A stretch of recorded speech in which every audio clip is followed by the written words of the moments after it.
yakından tutarsan böyle bir esaslı bir resmiyeti var. Bunu aralar.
Thank you.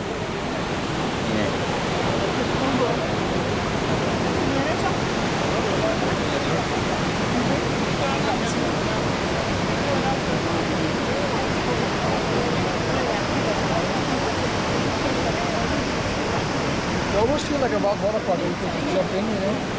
Excuse me, which language you speak? English. Not English. Ah, French. On parle français aussi. I see. You? Yeah, English. English. Right now I am speaking English. T'es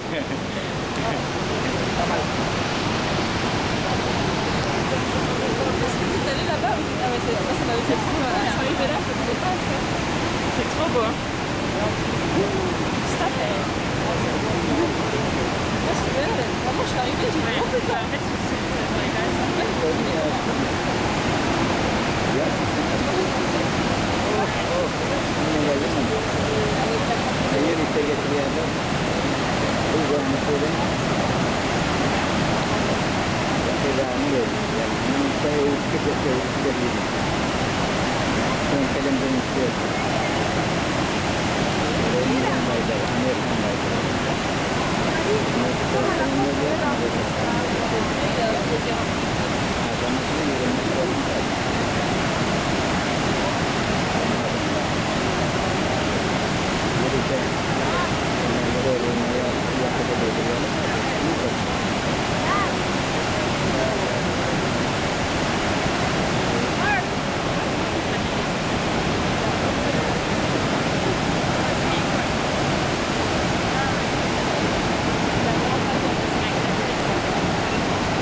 ça a l'air tout lisse.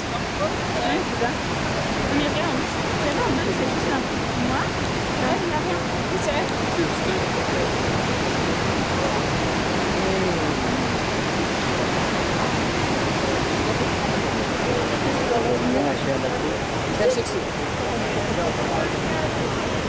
During the winter season, is it frozen?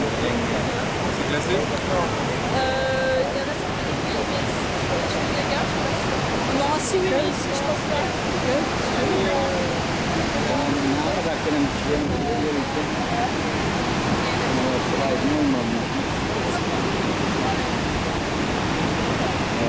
Çok Come in, come inside. Come, don't worry. Don't scared. You scared? Take a lot to scan me. Don't scare. You first time I see, yeah. Oh, seeing them, yeah. First time? Seeing I them, see. yeah. Yeah, it's okay. It's Yes. okay. Very beautiful. Take a picture. All right, I recorded some. When you stay there, Yeah, I take a got all picture. those. Yeah, very nice. And show your girlfriend. Oh my God. Yeah, together. It's okay. Very nice. 只能走了两次的。啊，等等等等。明天我们吃。